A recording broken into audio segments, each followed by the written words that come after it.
Qur'an chapter 59, Surah Al-Hashr by Sayyid Qutb, translation by Muhammad Al-Amrani. In the name of God, the most compassionate, the most merciful. Everything in the heavens and on earth extols God's limitless glory, for He alone is almighty wise. It is He who expelled those who disbelieved from among the people of the book from their homes at the first gathering. You did not think they would go forth, and they thought that their fortresses would protect them from God. But the decree of God came upon them from where they had not expected, and He cast terror into their hearts. They were destroying their houses with their own hands and the hands of the believers. So take heed, O you who have insight. Had God not decreed their exile, He would certainly have punished them in this world, but in the hereafter there awaits them the torment of the fire. This is because they opposed God and His messenger, and whoever opposes God, then indeed God is severe in punishment.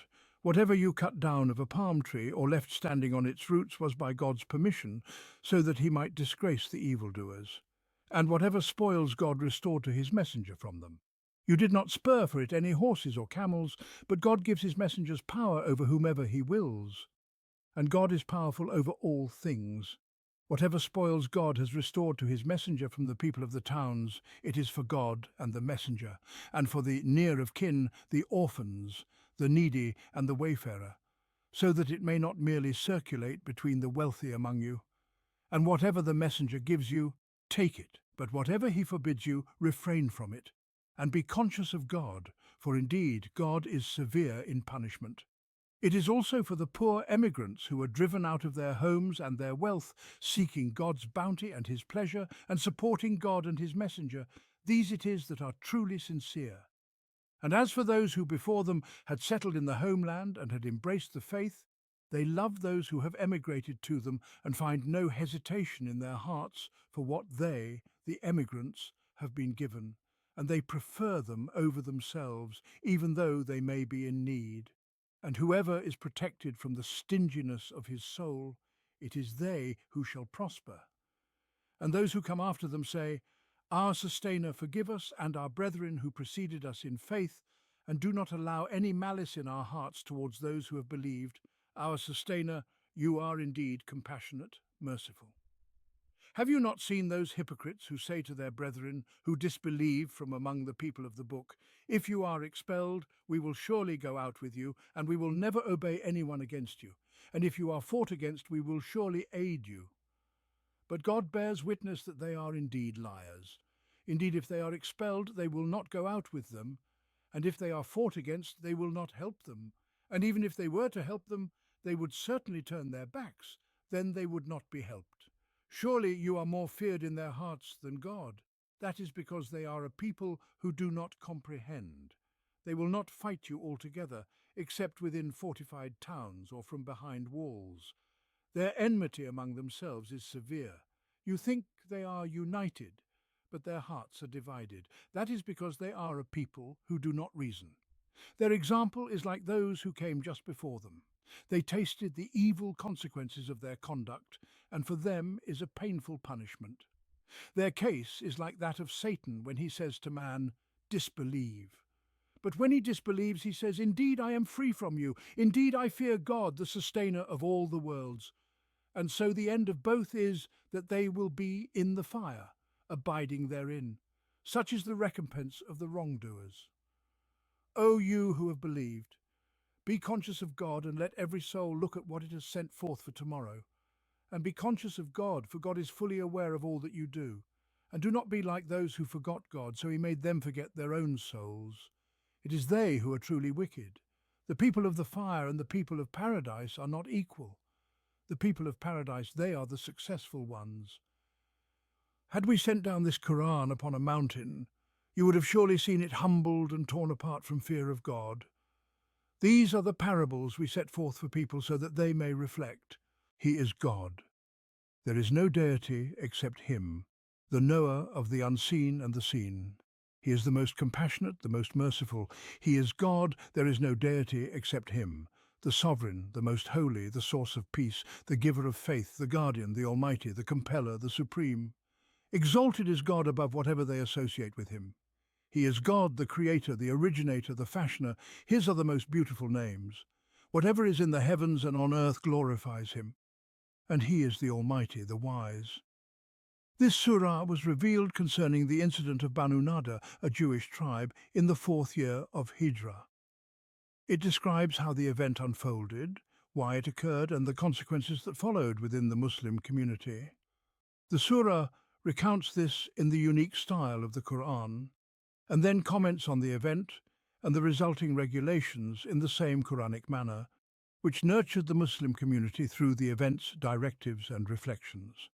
Before we delve into the Quranic verses of the surah, let us review some of the narrations regarding this incident so that we may better appreciate the Quranic presentation and its profound reach beyond the immediate historical events, addressing them while extending far beyond their temporal and spatial limitations.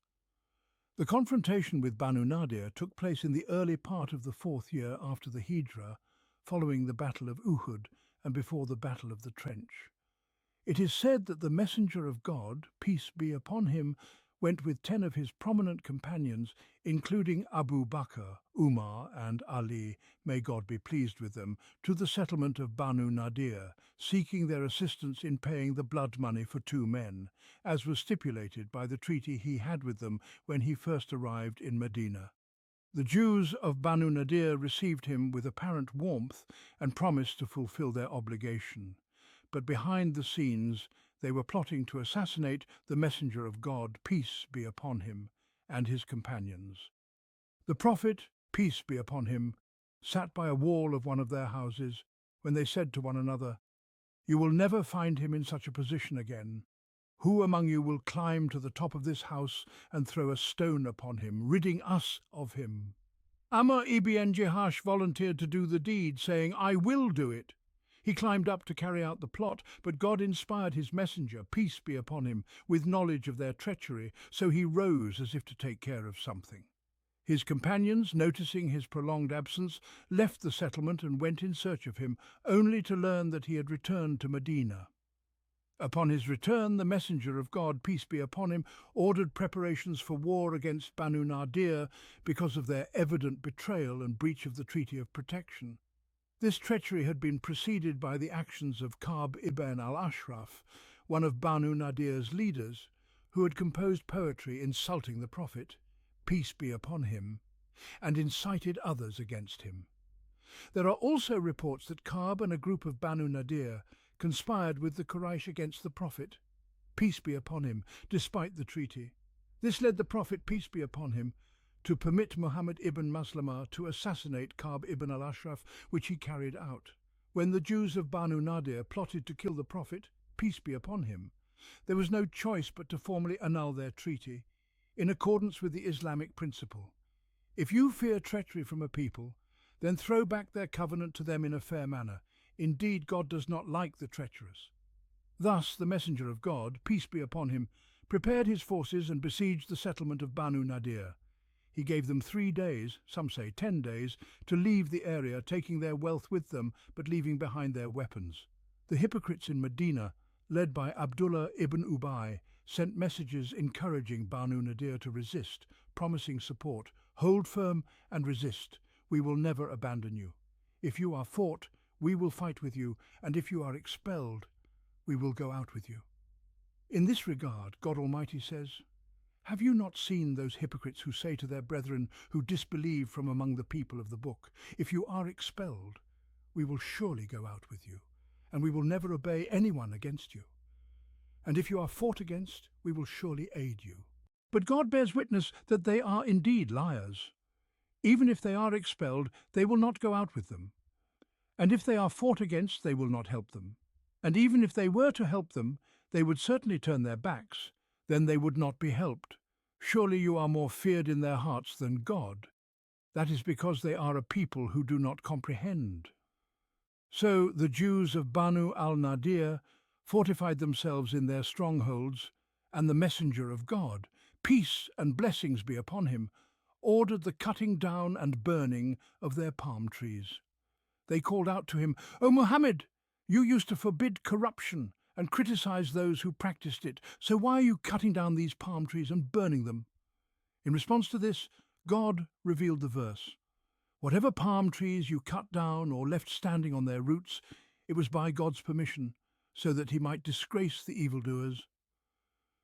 When the siege had reached 26 days, the Jews despaired of the hypocrites fulfilling their promises to them, and God cast terror into their hearts.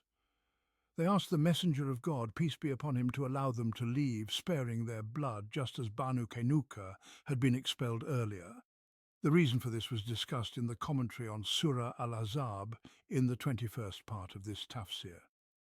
They asked to take with them what their camels could carry of their possessions, except for weapons. The messenger of God, peace be upon him, agreed, and they carried away what their camels could bear. Some of them would even dismantle their homes, taking the wooden beams of their doors to load onto their camels, while others demolished their houses so they would not fall into the hands of the Muslims. The Muslims had already destroyed and demolished parts of the fortifications that the Jews had used as strongholds during the siege. And so God says in this surah, "It is He who expelled those who disbelieved from among the people of the book from their homes at the first gathering. You did not think they would go forth, and they thought their fortresses would protect them from God. But the decree of God came upon them from where they had not expected, and He cast terror into their hearts. They were destroying their houses with their own hands and the hands of the believers. So take heed, O you who have insight. Had God not decreed their exile, He would certainly have punished them in this world, but in the hereafter there awaits them the torment of the fire. This is because they opposed God and His messenger, and whoever opposes God, then indeed God is severe in punishment." Some of them went to Khaybar and some went to Syria. Among their leaders who went to Khaybar were Salam ibn Abi al-Hukayk, Kinana ibn al-Rabi ibn Abi al-Hukayk, and Huyai ibn Akhtab, who were later mentioned for their role in inciting the pagans against the Muslims during the Battle of the Trench and the affair of Banu Qurayza, as referenced in Surah Al-Ahzab. Some of them were also mentioned in connection with the conquest of Khaybar in Surah Al-Fath. The wealth of Banu al-Nadir became the exclusive spoils of God and His messenger, as the Muslims had not fought for it with horses or camels. The messenger of God, peace be upon him, distributed it among the emigrants, al-Muhajirun, exclusively, except for two poor men from the Ansar, Sal ibn Hunayf and Abu Dujana Simak ibn Kasha. This was because the emigrants had no wealth after leaving everything behind in Mecca, having stripped themselves of it entirely for the sake of their faith. The Ansar had welcomed them into their homes and shared their wealth with them in a spirit of unparalleled generosity, sincere brotherhood, and selflessness. When this opportunity arose, the messenger of God, peace be upon him, seized it to restore a more balanced social order within the Islamic community, so that the poor could have their own wealth, and so that wealth would not remain concentrated only among the rich. The only exceptions from the Ansar were the two mentioned, who received a share of the spoils due to their poverty. Some people, likely the hypocrites, raised objections to the distribution of the wealth of Banu al-Nadir. In response, God revealed, "Whatever spoils God restored to His messenger from them, you did not spur for it any horses or camels, but God gives His messengers power over whomever He wills. And God is powerful over all things." The messenger of God, peace be upon him, addressed the Ansar, saying, "If you wish, you may share your wealth and homes with the emigrants, and you will also share in this booty. Or if you wish, you may keep your homes and wealth, and nothing will be shared with you from the booty."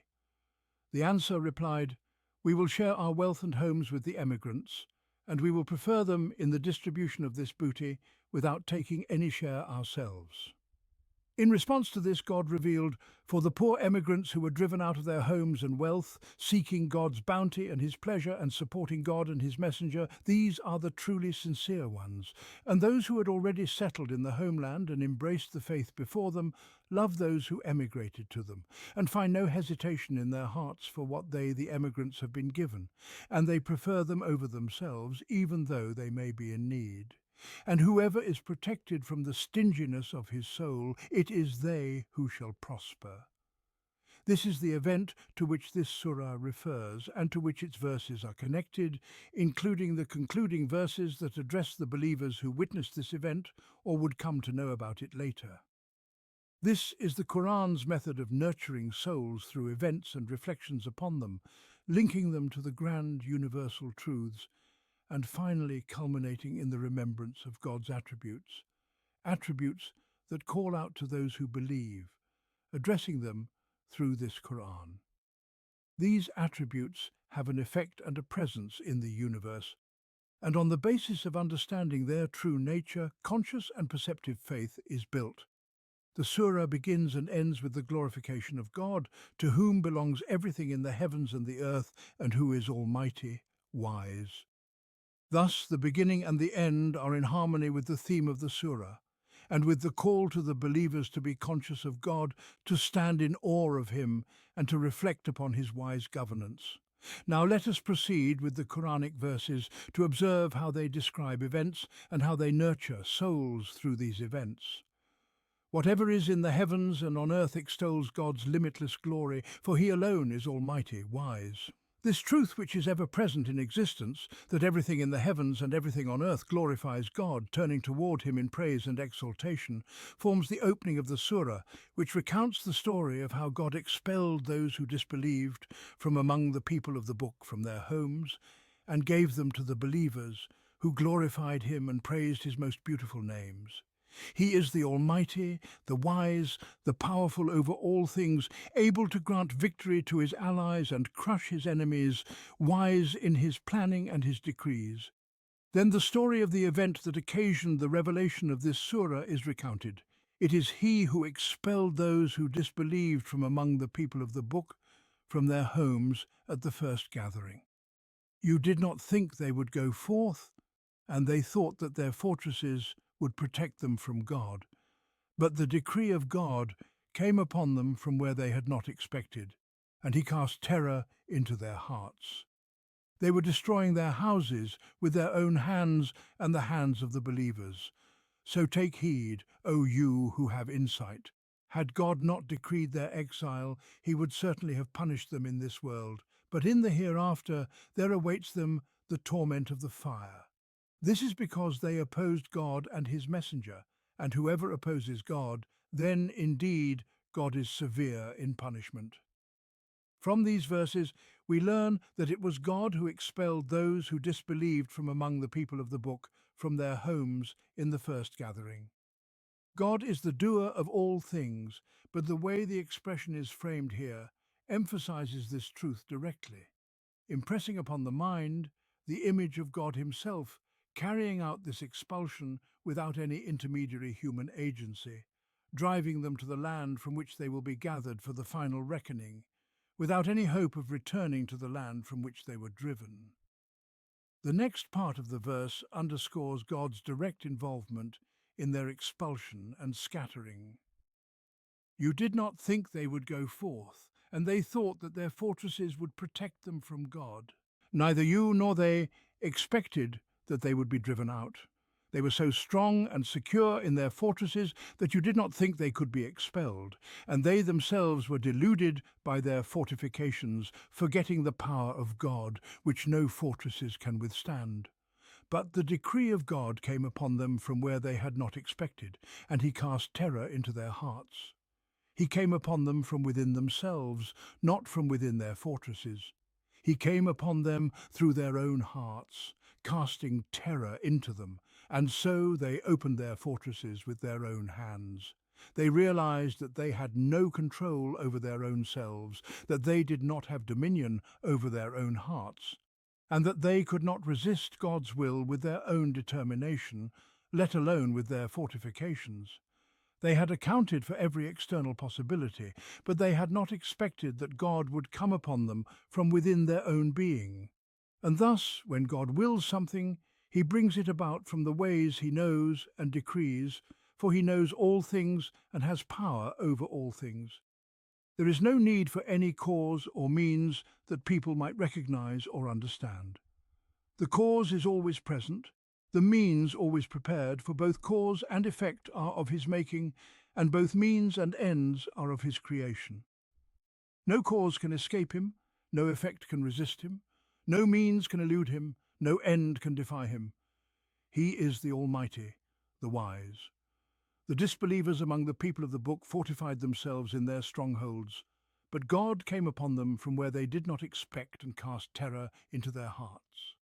They sought refuge in their homes and fortifications, but God turned them against their own dwellings, so that they began to destroy them with their own hands, making it easier for the believers to complete the destruction. They were destroying their houses with their own hands and the hands of the believers. Thus concludes the account of what befell the disbelievers among the people of the book, in this vivid and evocative image, with this dynamic and unfolding scene. God comes upon them from behind their fortresses, which collapse by their own doing. Then they continue the destruction, demolishing their own homes with their hands, assisted by the hands of the believers. Here the first reflection appears, emerging from the shadow of this image and the rhythm of this movement. So take heed, O you who have insight. This call comes at just the right moment, in just the right place, when hearts are open to the lesson, receptive to the call. The next verse affirms that God's will to punish them would not have spared them in any case, whether in this form or another, and that punishment awaits them both in this world and the next. Had God not decreed their exile, he would certainly have punished them in this world, but in the hereafter there awaits them the torment of the fire. It was decreed that they would suffer God's punishment, either in this form or in some other. Had God not chosen to exile them, he would have inflicted some other torment upon them. And beyond that, there is the torment of the fire that awaits them in the hereafter. They have earned God's punishment in some form or another, no matter what. This is because they opposed God and his messenger, and whoever opposes God, then indeed God is severe in punishment. To oppose God is to take a side against him, to place oneself in opposition to his will.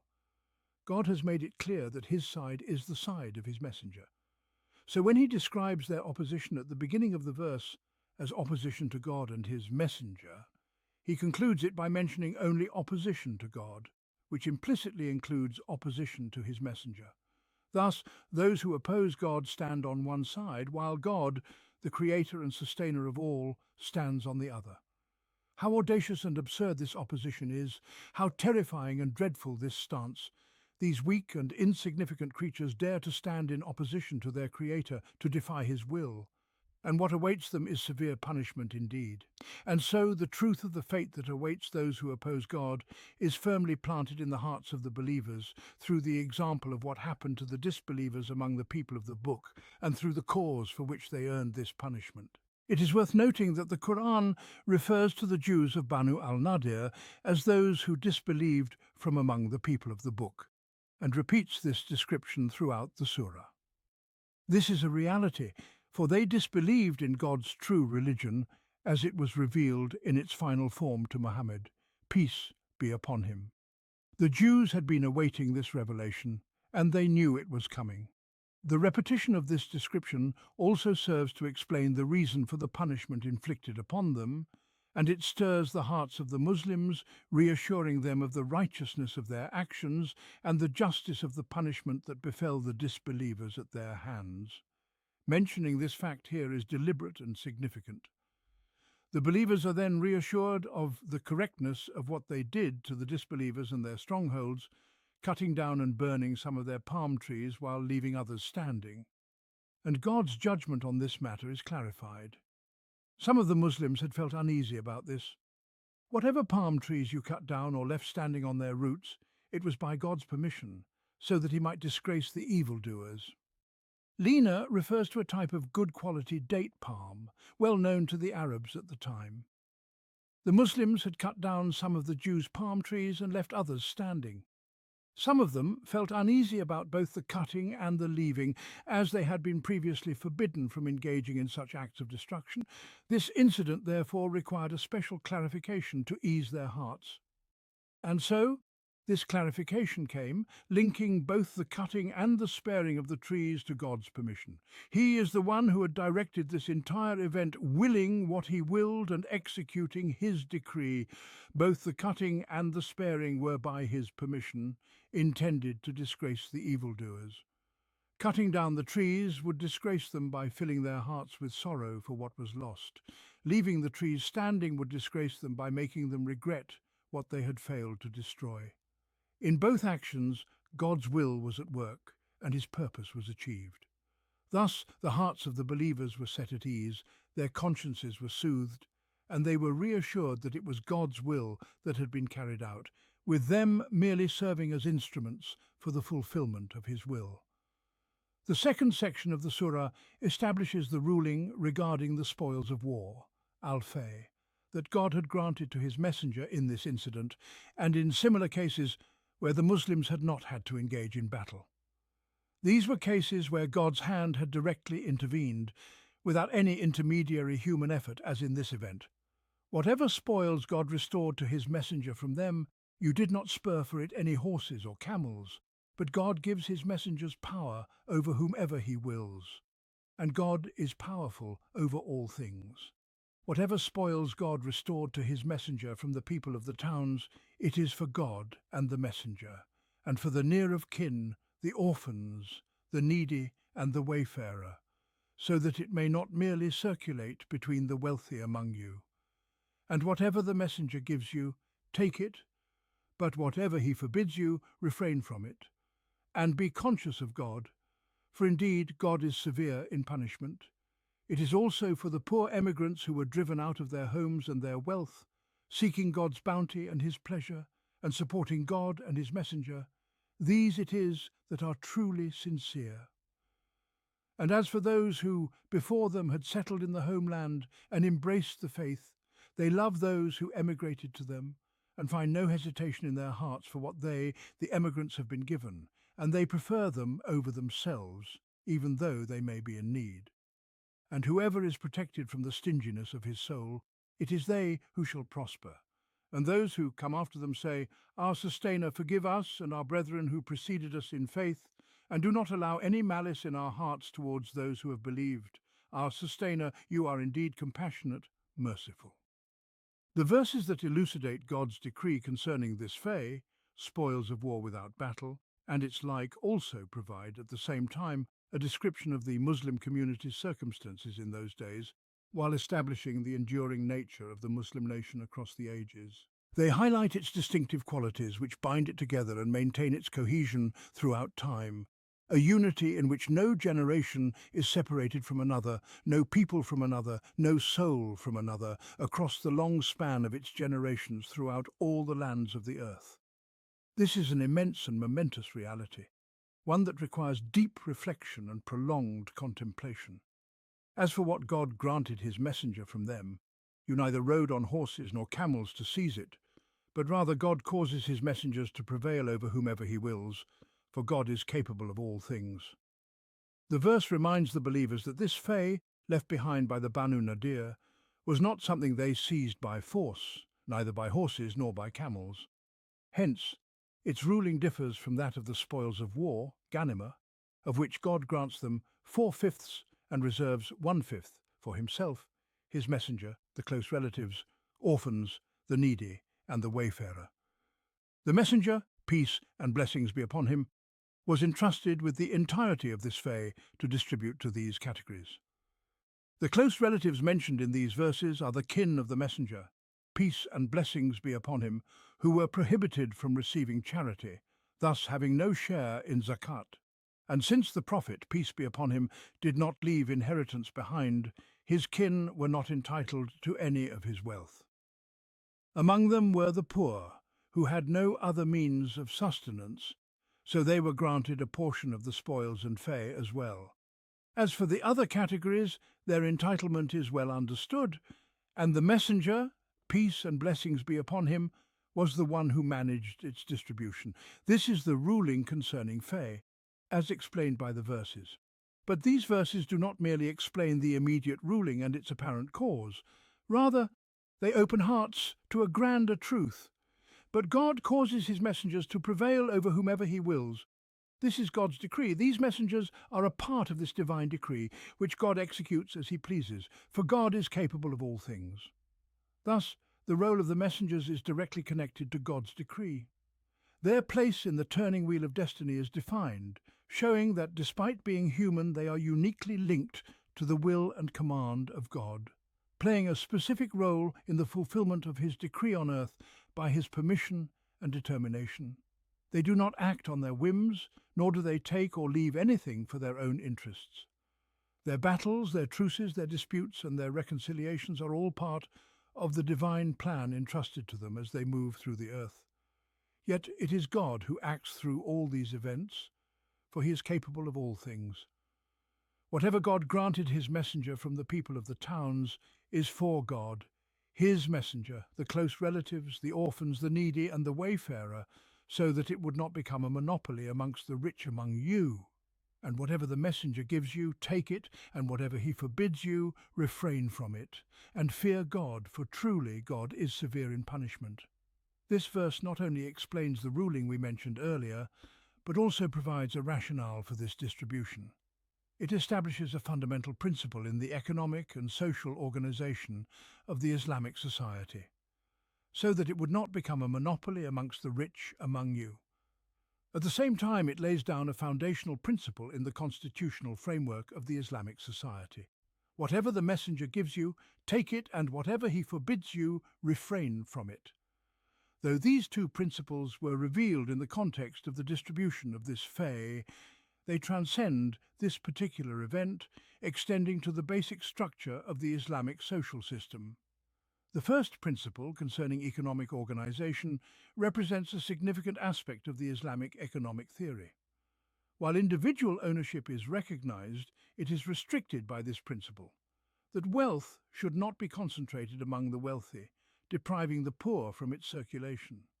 Any situation where wealth is monopolized by the rich alone is contrary to the Islamic economic system, as well as the broader objective of social organization.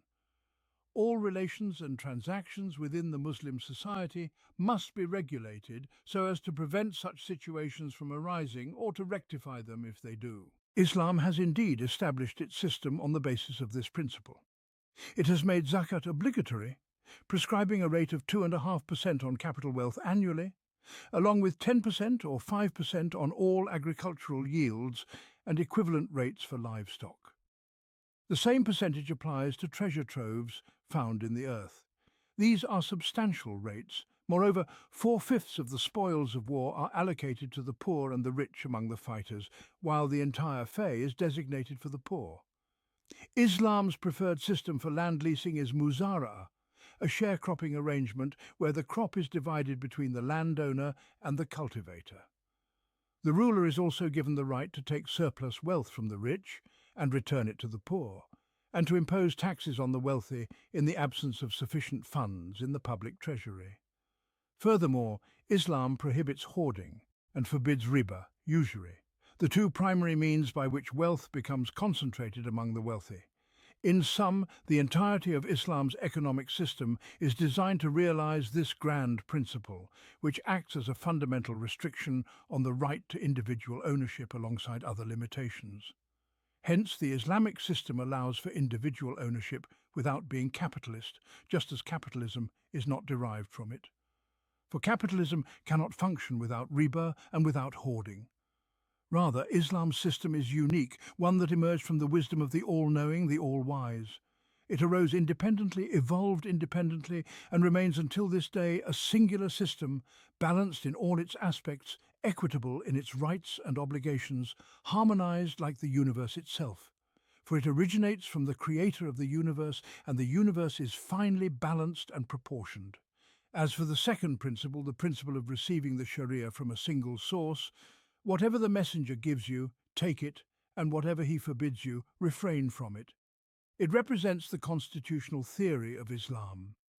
The authority of law in Islam stems from the fact that this legislation was brought by the messenger, peace and blessings be upon him, whether it be in the form of the Qur'an or the Sunnah. The entire Ummah along with its leader, has no right to deviate from what the messenger has brought. If they legislate in contradiction to it, their legislation holds no authority, as it has lost its primary source of legitimacy. This theory stands in opposition to all man-made systems, including those that claim the nation as the source of all authority, allowing the people to legislate whatever they desire and granting authority to all their enactments. In Islam, the source of authority is the law of God, brought by the messenger, peace and blessings be upon him. The Ummah serves as the custodian of this law, implementing and safeguarding it, with the leader acting as its representative in this duty. The rights of the Ummah are confined within these limits. It cannot deviate from what the messenger has brought in any legislation. However, when a matter arises for which there is no explicit text in what the messenger has brought, the Ummah is permitted to legislate in a manner that does not contravene any of the principles established by him. This does not contradict the theory, but is rather an extension of it. The ultimate reference for any legislation is what the messenger has brought. If there is a text, it must be followed, and if not, nothing should be legislated that contradicts its principles. Hence, the authority of the Ummah and its leader exists within these boundaries. This system is unique, unlike any other human-made system known to mankind. It links human legislation to the cosmic order itself, harmonizing between the divine law that governs human life and the natural law that governs the universe, both of which come from God. Thus, human law does not clash with the natural law, preventing humanity from suffering or being destroyed or having its efforts wasted in futility. These two principles are tied to a greater truth in the hearts of the believers. Their ultimate source is God. The verse calls them to mindfulness of God and warns them of his severe punishment. And fear God, for truly God is severe in punishment. This is the greatest guarantee, one which can neither be circumvented nor escaped. The believers know that God is aware of what lies within the hearts, that he is fully informed of all deeds, and that to him is the final return. They know that his punishment is severe. They know that they are commanded to ensure wealth does not become a monopoly among the rich, and to accept what the messenger gives them with contentment and obedience, refraining from what he forbids without seeking excuses or leniency. They stand before a momentous day. The distribution of this fay, the fay of the Banu Nadir, was allocated solely to the Muhajirun, with the exception of 2 men from the Ansar.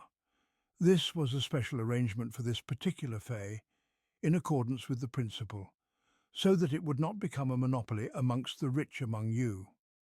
However, the general ruling is that it is to be for the poor in general, from both the Muhajirun and the Ansar, and for those who come after them in future generations. This is what is explained in the following verses. The Qur'an, however, does not present its rulings in a dry, detached manner. Instead, it delivers them within a vibrant and living context, engaging with living souls. Thus, each group mentioned in these verses is surrounded by vivid descriptions of their living reality, reflecting their true nature and essence, and presenting the ruling in a dynamic interaction with these living beings. For the poor Muhajirun who were expelled from their homes and their wealth, seeking bounty from God and his pleasure, and supporting God and his messenger, these are the truthful ones. This is a truthful portrayal, highlighting the most distinctive features of the Muhajirun. They were forcibly expelled from their homes and wealth. They were driven out by harm, persecution, and the rejection of their own kin and tribe in Mecca, not for any crime, but simply for declaring, "Our sustainer is God." They left their homes and wealth behind, seeking bounty from God and his pleasure, relying solely on God for his bounty and pleasure. They had no refuge except his, no sanctuary but his protection. Despite being few in number and pursued, they continued to support God and his messenger with their hearts and swords in the most critical moments and the most trying times. These are the truthful ones. They declared their faith with their tongues and proved it with their deeds. They were truthful with God in choosing him, truthful with his messenger in following him, and truthful with the truth itself, becoming a living embodiment of it, moving upon the earth for all to witness. And those who before them had settled in the abode and in faith, loving those who migrated to them, and finding no desire in their hearts for what was given to them, and preferring others over themselves, even though they themselves were in need. And whoever is saved from the stinginess of their own soul, it is they who will be successful. This too is a radiant and truthful portrayal, highlighting the most distinctive features of the Ansar. This group was uniquely characterized by qualities so elevated that were it not for the fact that they occurred in reality, people might have dismissed them as lofty dreams or fanciful ideals shaped by an overactive imagination.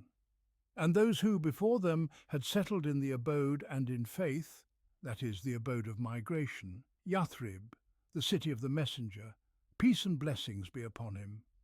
The Ansar had settled there before the Muhajirun, and they had also settled in faith, embracing it as their home and dwelling. The expression is laden with shades of meaning, capturing the Ansar's relationship with faith. It was their home, their refuge, their sanctuary, where their hearts resided, where their spirits found peace and to which they always returned, just as a person returns to their home for comfort and security. Loving those who migrated to them, no other event in human history parallels the Ansar's reception of the Muhajirun. With such noble love, with such generous giving, with such joyful sharing, and with such eagerness to provide shelter and bear burdens, they welcomed the emigrants.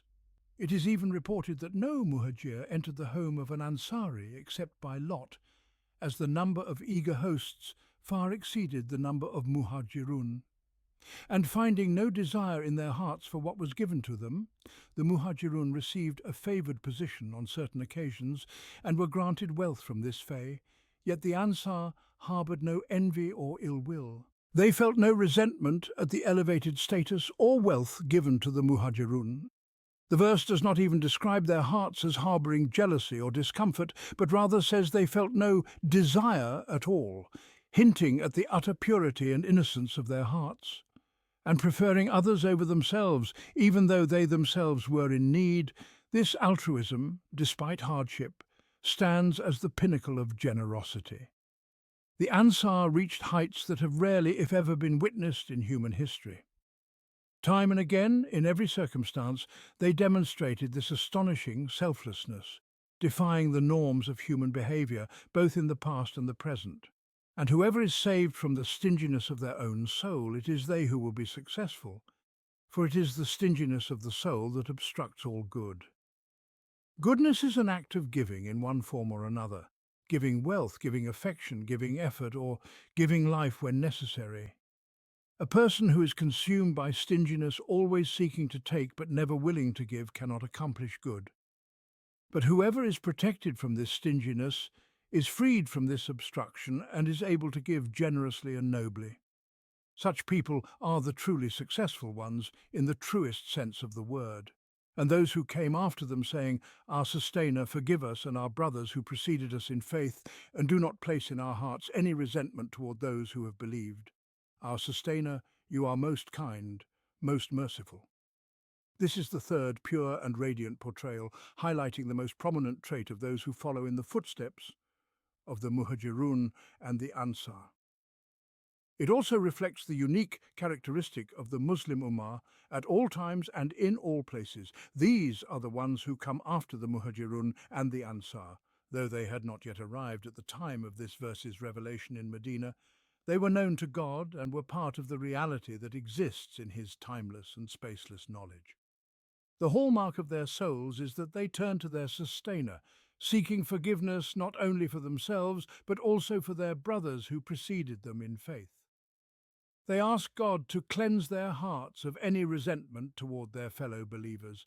Recognizing that the bond of faith unites them all, they call upon their Sustainer, invoking his kindness and mercy. Our Sustainer, you are most kind, most merciful. Through these verses, the nature of the Muslim Ummah and its radiant image in this existence are brought to light. We see the strong, unbreakable bond that connects the first of this Ummah with the last, and the last with the first, in solidarity, cooperation, love and compassion.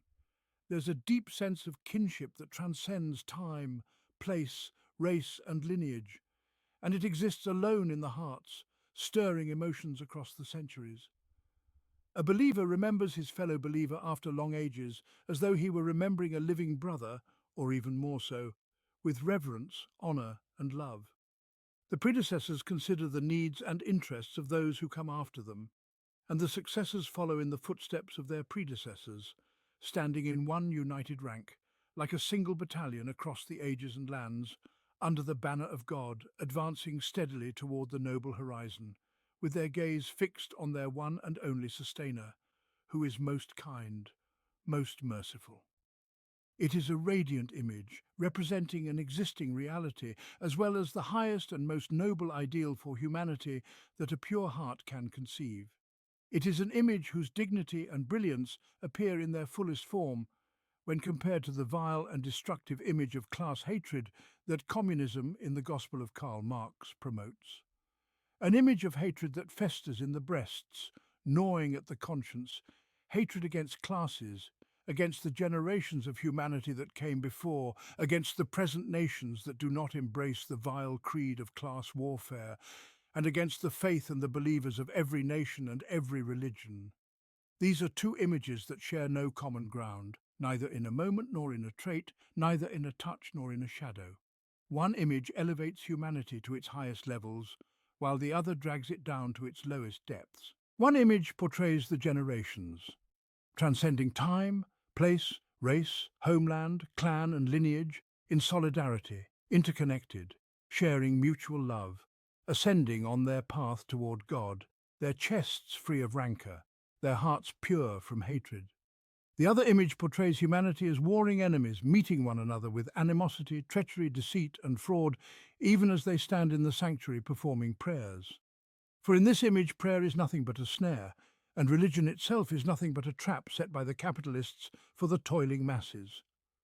Our Sustainer, forgive us and our brothers who preceded us in faith, and do not place in our hearts any rancor toward those who have believed. Our Sustainer, indeed, you are kind and merciful. This is the caravan of faith, and this is the prayer of faith. It is indeed a noble caravan and a noble supplication. And when the context finishes painting this radiant picture, lifting it up on the horizon in a frame of light, it returns to the incident that the surah was revealed about, to depict another group that took part in it, the group of hypocrites. Have you not seen those who acted hypocritically, saying to their disbelieving brothers from the people of the book, "If you are expelled, we will surely go out with you, and we will not obey anyone against you ever. And if you are fought against, we will surely aid you." But God bears witness that they are liars. If they are expelled, they will not go out with them, and if they are fought against, they will not aid them. And even if they were to aid them, they would surely turn their backs. Then they would not be helped. This describes what the hypocrites said to the Jews of Banu al-Nadir, but they did not fulfill their promises and abandoned them until God came upon them from where they did not expect and cast terror into their hearts. Yet in every Quranic sentence there is a subtle point that establishes a truth, touches a heart, arouses an emotion, and affirms a component of education, knowledge, and deep faith. The first subtle point is the affirmation of the bond between the hypocrites and the disbelievers from the people of the book. Have you not seen those who acted hypocritically, saying to their disbelieving brothers from the people of the book, "These people of the book disbelieved," and the hypocrites are their brothers, even if they wear the cloak of Islam. Then comes the strong affirmation in the promises of the hypocrites to their brothers. "If you are expelled, we will surely go out with you, and we will not obey anyone against you ever. And if you are fought against, we will surely aid you." But God, who knows their reality, decrees something different from what they decree and affirms something different from what they affirm. But God bears witness that they are liars. If they are expelled, they will not go out with them, and if they are fought against, they will not aid them. And even if they were to aid them, they would surely turn their backs, then they would not be helped. And indeed, what God bore witness to came to pass, and what they declared and affirmed to their brothers turned out to be false. The verse then affirms a fundamental truth about the hypocrites and their brothers, the disbelievers from the people of the book. You are more terrifying in their breasts than God. That is because they are a people who do not understand. They fear the believers more than they fear God. If they feared God, they would fear none of his creatures. For there is only one fear, one awe, and no heart can hold both fear of God and fear of anything else. For all honour belongs to God alone, and there is no creature but he holds it by its forelock. So what then does one who fears God have to fear? But those who do not understand this truth fear God's servants more than they fear God. That is because they are a people who do not understand. Thus the Qur'an unveils the reality of these people and at the same time affirms this fundamental truth. The verse continues to describe the state of the hypocrites and the disbelievers from the people of the book, arising from their earlier reality and their greater fear of the believers than of God. They will not fight you all together except in fortified villages or from behind walls. Their enmity among themselves is severe. You think they are united, but their hearts are divided. That is because they are a people who do not reason. And to this day, the unfolding events reveal the miraculous accuracy of this diagnosis of the state of the hypocrites and the people of the book, wherever they meet the believers in any time or place. This truth is plainly visible. The recent confrontations in the Holy Land between the valiant believers and the Jews have astonishingly confirmed this report. They did not fight them, except from fortified settlements in the land of Palestine. And when they were exposed, even for a moment, they turned tail and fled like rats. It was as if this verse was revealed specifically about them from the beginning. Glory be to the all-knowing, the all-aware. And the other psychological traits remain. Their enmity among themselves is severe. You think they are united, but their hearts are divided. This stands in stark contrast to the believers whose generations are united, bound by the bond of faith that transcends the divides of time and space, race and homeland, clan and lineage. That is because they are a people who do not reason. The outward appearances may deceive us, and we may see the solidarity of the disbelievers from the people of the book amongst themselves, and we may witness their tribalism and support for one another, just as we may see the hypocrites gathered at times in one camp. But the truthful report from heaven tells us that in reality they are not like that. It is a deceptive outward appearance, and from time to time this curtain of deception is lifted, revealing the truth of the matter in the visible world. The situation within the camp of the disbelievers is then exposed, revealing conflicts based on differing interests, divided desires, and clashing directions. Whenever the believers are sincere and their hearts unite upon God, the other camp is exposed, revealing these differences, this conflict, and this hypocrisy that does not reflect the true state of affairs. And whenever the believers are patient and steadfast, they witness the apparent cohesion of the people of falsehood disintegrate and collapse, exposing sharp divisions, discord, intrigue, and deceit within their scattered and divided hearts. The hypocrites and the disbelievers from the people of the book are only able to harm the Muslims when the hearts of the Muslims become divided, and they no longer represent the true believers portrayed in the earlier verses of this surah. But in any other circumstance, the hypocrites are weaker and more helpless, and those who disbelieve from the people of the book are divided in their desires, interests, and hearts. Their enmity among themselves is severe. You think they are united, but their hearts are divided. The Quran affirms this truth in the hearts of the believers, diminishing the significance of their enemies in their eyes and reducing the awe and fear they hold for these enemies.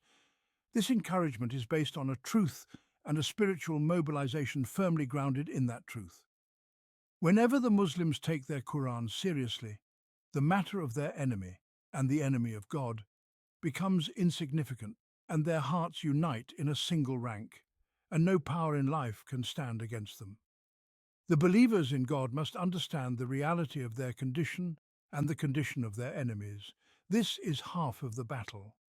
And the Quran reveals this truth to them in the context of describing an incident that occurred, followed by commentary on it, and an explanation of the underlying truths and signs, an explanation that benefits those who witness the event firsthand as well as those who come after them, and seek to know the truth from the one who knows all truth. The incident of Banu al-Nadir was not the first of its kind. It was preceded by the incident of Banu Kainuka, which the verse later alludes to, like those shortly before them who tasted the consequences of their affair, and for them is a painful punishment. The incident of Banu Kainuka occurred after the Battle of Badr and before the Battle of Uhud. They had a pact with the Messenger of God, peace and blessings be upon him. But when the Muslims triumphed over the polytheists at Badr, the Jews hated it and resented the Muslims for achieving such a great victory. They feared that this would affect their position in Medina, weakening their status as it strengthened the Muslims.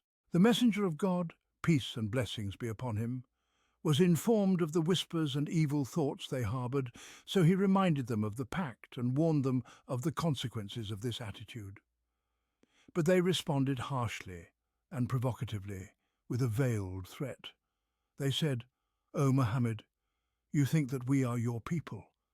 Do not be deceived, just because you met a people who have no knowledge of war and took advantage of the opportunity. By God, if we wage war against you, you will know that we are the real people." Then they began to harass the Muslims. It is reported that a woman from the Arabs came to the market of Banu Kainuka to sell her goods. She sat beside a jeweller and they tried to force her to uncover her face, but she refused. So the jeweller tied the edge of her garment to her back, and when she stood up, her private parts were exposed and they laughed at her. She cried out, and a Muslim man leapt upon the jeweller and killed him. The Jews then attacked the Muslim and killed him, and the family of the Muslim called upon the other Muslims for help. The Muslims became angry, and a conflict broke out between them and Banu Kainuka. The Messenger of God, peace and blessings be upon him, besieged them until they surrendered to his judgment. The head of the hypocrites, Abdullah ibn Ubay ibn Salul, argued with the Messenger of God on their behalf, invoking the old ties between them and the Khazraj. But the reality was this bond between the hypocrites and their brothers, the disbelievers from the people of the book. In the end, the Messenger of God, peace and blessings be upon him, agreed that they should leave Medina and take their wealth and possessions with them, except for their weapons, and they departed for Syria. This is the incident that the Qur'an refers to, comparing it to the case of Banu al-Nadir, their reality, and the behavior of the hypocrites toward both groups.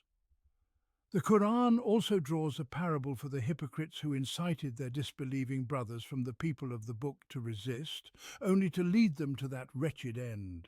It likens their situation to a constant recurring condition, the condition of Satan with man, who responds to his enticement only to end up with him in the worst of fates. Like Satan when he says to man, "Disbelieve," but when he disbelieves, he says, "Indeed, I am innocent of you. Indeed, I fear God, the sustainer of the worlds." So the end of both of them is that they will be in the fire, abiding therein, and that is the recompense of the wrongdoers. The image of Satan here, and his role with those from among mankind who respond to his enticement, is perfectly in line with his nature and mission.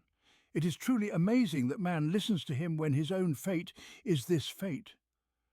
This is a constant truth that the Quranic discourse transitions to from that particular incident, linking the specific event to the universal truth in a living reality.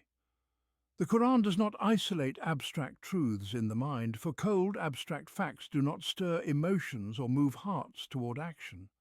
This is the difference between the Quranic method of addressing the heart and the method of philosophers and scholars.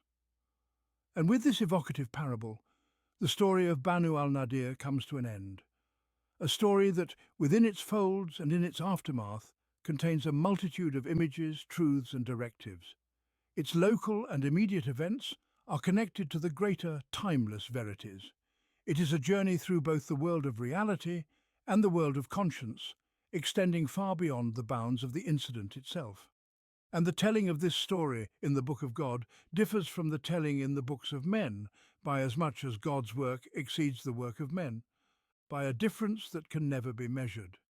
At this point in the recounting of the incident, and in the comments on it, and in the connection to far-reaching truths, the address in the Surah is directed toward the believers. It calls out to them in the name of faith, appealing to them through the attribute that links them to the one who is speaking, making it easier for them to respond to his guidance and his commands. The address turns to them, inviting them to piety, to mindfulness of what they have prepared for the hereafter, to perpetual vigilance, and to beware of forgetting God, as those before them forgot him, those who have already seen the fate of some among them, those destined to be among the companions of the fire. O you who believe, fear God, and let every soul look to what it has sent forth for tomorrow, and fear God. Indeed, God is all aware of what you do. And do not be like those who forgot God, so he made them forget themselves. Those are the defiantly disobedient. Not equal are the companions of the fire and the companions of paradise. The companions of paradise are the successful. Piety is a state of the heart, suggested by the term, but no phrase can adequately convey its full reality. It is a state that makes the heart vigilant, sensitive, and ever conscious of God in all situations, fearful, cautious, and ashamed lest God should see it in a state he dislikes. And God's eye is upon every heart at every moment. When, then, can one ever feel secure from being seen by him, and let every soul look to what it has sent forth for tomorrow? This, too, is an expression filled with nuances and suggestions far beyond the words themselves. Merely reflecting upon it opens before the heart the entire page of its deeds, indeed the entire page of its life. It extends its sight across all the lines of that page, contemplating it and reviewing the balance sheet of its deeds in all their details. It looks to see what it has sent forth for its tomorrow in this life's page. This contemplation alone is enough to awaken the heart to its points of weakness, its points of deficiency, and its points of neglect. No matter how much good it has done, or how much effort it has exerted, and how much more so if its balance of good is small and its share of righteousness is meagre. It is a touch that leaves the heart ever alert, never to sleep again, and never to cease from reflection and self-examination. And the verse that stirs all these feelings does not conclude before it presses further upon the hearts of the believers. And fear God, indeed God is all aware of what you do. This intensifies the sensitivity, the awe, and the shame in these hearts, for God is all aware of what they do. And in line with what this verse calls them to, awareness and remembrance, the next verse warns them against being like those who forgot God, so he made them forget themselves. This is an astonishing condition, but it is a reality. Whoever forgets God wanders aimlessly through life without a bond that ties him to a higher horizon, without a purpose in life that lifts him above the cattle that graze. In this, he forgets his own humanity. And this truth gives rise to, or results from, another truth. That this creature forgets himself, failing to store up provisions for the long-lasting life to come, and failing to reflect on what he has prepared for his tomorrow. Those are the defiantly disobedient, the ones who deviate and stray. In the next verse, it is affirmed that these are the companions of the fire, and the believers are pointed to a path other than theirs. They are the companions of paradise, and the path of the companions of paradise is unlike the path of the companions of the fire. Not equal are the companions of the fire and the companions of paradise. The companions of paradise are the successful. They are not equal in nature or in condition, not in path or in conduct, not in direction or in destiny. They are on two divergent roads that never meet at any point, never in attribute, never in plan, never in policy, never standing in the same rank, neither in this world nor in the next. The companions of paradise are the successful. Their fate is affirmed, while the fate of the companions of the fire is left unspoken, as though it is insignificant, unworthy of mention. Then comes the rhythm that penetrates the heart and shakes it, as it displays the effect of the Qur'an on even the solid rock, were it to be revealed upon it. Had we sent down this Qur'an upon a mountain, you would have seen it humbled, rent asunder from the fear of God. And these are the parables we set forth for mankind, that they may reflect. This is an image that represents a reality. For the Qur'an has a weight, a majesty, and an overwhelming effect that nothing can withstand if it receives it in its full truth. Indeed, Umar ibn al-Khattab, may God be pleased with him, experienced what he experienced when he heard a reciter reading, "By the Mount, and by a book inscribed on parchment unrolled, and by the inhabited house, and by the lofty vault of heaven, and by the swollen sea. Verily, your sustainers' punishment will indeed come to pass. None can avert it." He leaned against the wall, then returned to his home, where people visited him for a month, so affected he was by what had befallen him. Moments like these, when a human being's inner self is truly receptive to the truth of the Qur'an, cause such tremors and quakes within that they can only be compared to the effects of magnetism or electricity on inanimate objects, or even more intense. And God, the creator of the mountains and the sender of the Qur'an, says, "If we had sent down this Qur'an upon a mountain, you would have seen it humble itself and break apart out of awe of God." Those who have experienced even a glimpse of the Qur'an's touch upon their innermost being can taste this reality, a taste that no words can adequately convey, save for this luminous, evocative Quranic expression. We set forth these parables to people so that they may reflect. These parables are indeed worthy of awakening hearts to reflection and thought. And finally, we are brought to that extended glorification of God through his most beautiful names, a glorification that seems to be the very echo of the Qur'an's effect on the entirety of existence. The tongue of creation proclaims it, and the very fabric of the universe reverberates with it. These names are evident in the core of existence itself, in its movement and in its myriad phenomena.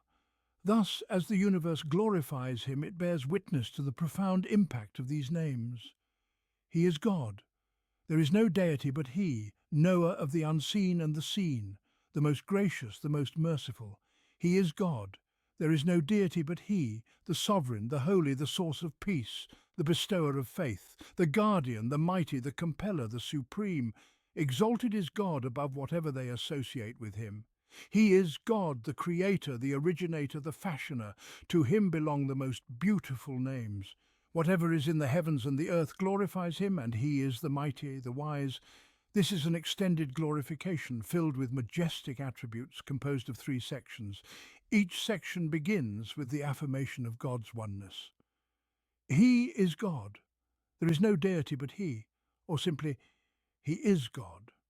Each of these most beautiful names has a noticeable impact on the universe and a palpable effect on human life. They inspire the heart with the active reality of these divine attributes, an active reality that has a direct relationship with people and with all living things. These are not passive or isolated attributes, detached from the fabric of existence, its states, and its phenomena that accompany it. He is God. There is no deity but he. This establishes in the depths of the soul the unity of belief, the unity of worship, the unity of direction, and the unity of causality, from the very beginning of creation to its ultimate end. Upon this unity, a complete way of thinking, feeling, and behaving is built. All of human beings' relationships with the universe and with all living things are founded upon this oneness, and all of human relationships with each other are likewise based on the oneness of God, the knower of the unseen and the seen. This instills in the depths of the soul the awareness that God knows what is hidden and what is manifest. Thus, this awareness awakens in the heart the constant vigilance of God, both in secret and in public. A person acts with the consciousness of being watched by God, watched over by God, never alone even in solitude or in whispered confidences. This awareness shapes his behavior with an ever-present consciousness that keeps no heart inattentive, no soul asleep. He is the most gracious, the most merciful. In this, the heart finds reassurance and comfort in God's mercy. Fear and hope, dread and peace are balanced, for in the believer's mind God does not chase his servants, but gently watches over them. He does not seek harm for them, but loves guidance for them, and he never abandons them without help as they wrestle with the forces of evil and the temptations of desire. He is God. There is no deity but he. This phrase is repeated at the beginning of the next section of glorification, for it is the foundation upon which all the other attributes rest. The sovereign. This instills in the soul the realization that there is no true sovereignty except the sovereignty of God, who alone is worthy of worship. When sovereignty is unified, there remains only one master to whom the subjects turn, and no one else do they serve. A man cannot serve 2 masters at once. God has not made for any man 2 hearts within his breast, the holy. This name radiates absolute sanctity and absolute purity. It infuses the soul of the believer with this pure light, cleansing his heart and purifying it, rendering it worthy of receiving the outpourings of the Holy King, worthy of glorifying and sanctifying him, the source of peace. This name too spreads peace, security and tranquility throughout the universe and within the heart of the believer toward his sustainer.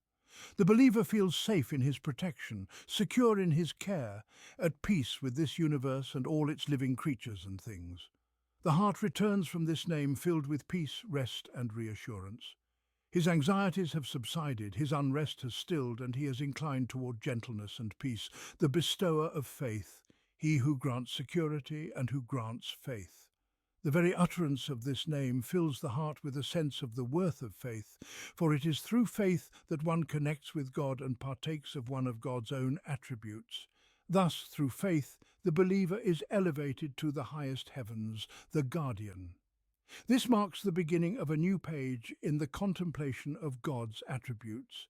The previous attributes, the holy, the source of peace, the bestower of faith, were attributes that pertain to God's essence in its pure state. But this attribute pertains to God's essence as active in the world and among people. It evokes his authority and vigilance. Likewise, the names the mighty, the compeller, the supreme, these inspire awe, strength and majesty. There is none mightier than he, none who compels other than he, none who is exalted above all other than he. No one shares in these names, and no one is described by them except him. He is the one, the absolutely unique. Thus the verse concludes, "Exalted is God above whatever they associate with him." Then begins the final section of this extended glorification. He is God. This is the singular divinity. There is no other God besides him. The Creator, the originator. Creation is the design and planning, while originating is the execution and bringing forth into existence. These are two closely connected attributes, with only a subtle distinction between them. The fashioner. And this attribute is similarly connected to the previous two.